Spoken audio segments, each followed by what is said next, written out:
King Charles III, Future History, first trod the boards of London stage.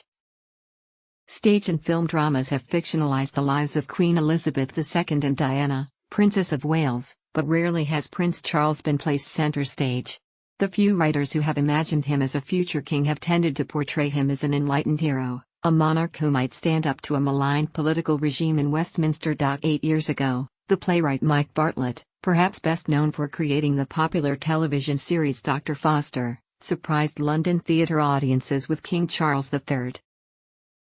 Written in blank verse, like a modern-day Shakespearean history play, the acclaimed drama told of the accession to the throne of the Queen's eldest son.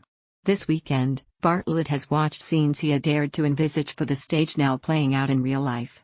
Sitting at my desk on Friday, I could hear the bells ring out, as they do in my play, he said. Sitting at my desk on Friday, I could hear the bells ring out, as they do in my play. Writers, Bartlett's suspects, have generally not been drawn to describe such an alien world, despite the fact that even when he wrote his own play it was clear that the Queen would die fairly soon and that her son would succeed. In Bartlett's work, which was premiered in 2014 at the Almeida Theatre in Islington, North London, with the late Tim Pigott-Smith in the title role, the new king takes issue with proposed government legislation to limit press freedom. He withstands pressure from Parliament and ultimately, from within the royal family. A piece of what Bartlett calls future history, it also contains some uncanny predictions.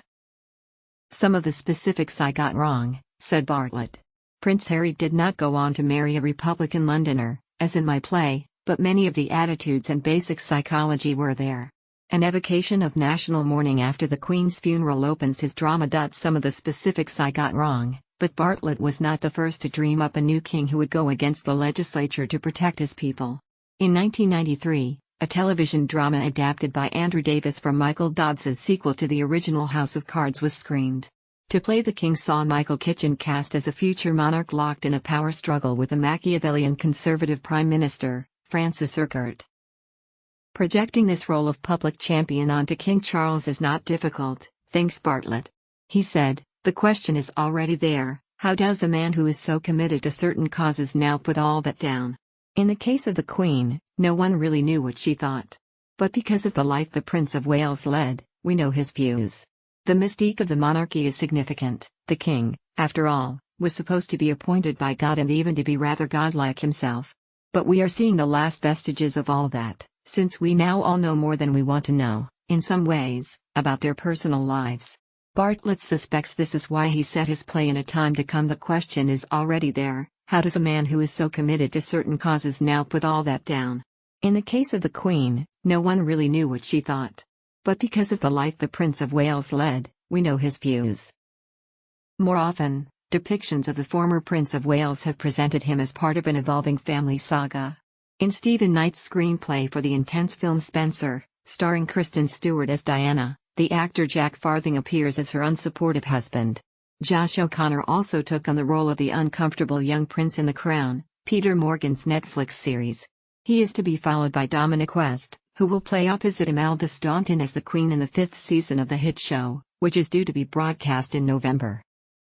Morgan first handed the part of the future king to Alex Jennings, who played him in The Queen, the film he wrote for director Stephen Frears. With Helen Mirren in the role of the monarch, it arguably started the bold trend for representing the contemporary royal family on screen. West initially found it disconcerting to get the part of Charles in The Crown. I kept telling the producers that they had cast the wrong person. But they explained that this was not a show of imitations. That was difficult though, as this is a real person who is hugely famous and recognizable. The issue of impersonation, or even the kind of satirical caricature seen in Harry Enfield's portrayal of Charles in the television sitcom The Windsors, has to be dealt with by anyone who tackles the part. Tim Pigott-Smith did not do an impression in my play, and there was no mockery in it, said Bartlett. Tim Pigott-Smith did not do an impression in my play, and there was no mockery in it. The verse couplets helped with that. And there is a speech where he talks about his spitting image puppet. That was so he could dispense with the idea of caricature and leave space for the actor. The playwright received no royal feedback at the time of the first production of King Charles III, although there was a suggestion that Clarence House had taken note when word came through that Pigott-Smith should not be wearing the wedding ring, since the real prince did not. It might be worth watching the film version on BBC iPlayer now, as I doubt it will be performed again for quite a while, Bartlett suggested. We have a small favor to ask.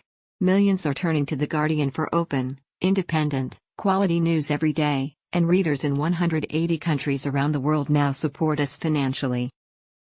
We believe everyone deserves access to information that's grounded in science and truth, and analysis rooted in authority and integrity. That's why we made a different choice, to keep our reporting open for all readers, regardless of where they live or what they can afford to pay. This means more people can be better informed, united, and inspired to take meaningful action. In these perilous times, a truth-seeking global news organization like The Guardian is essential. We have no shareholders or billionaire owner, meaning our journalism is free from commercial and political influence. This makes us different. When it's never been more important, our independence allows us to fearlessly investigate, challenge and expose those in power.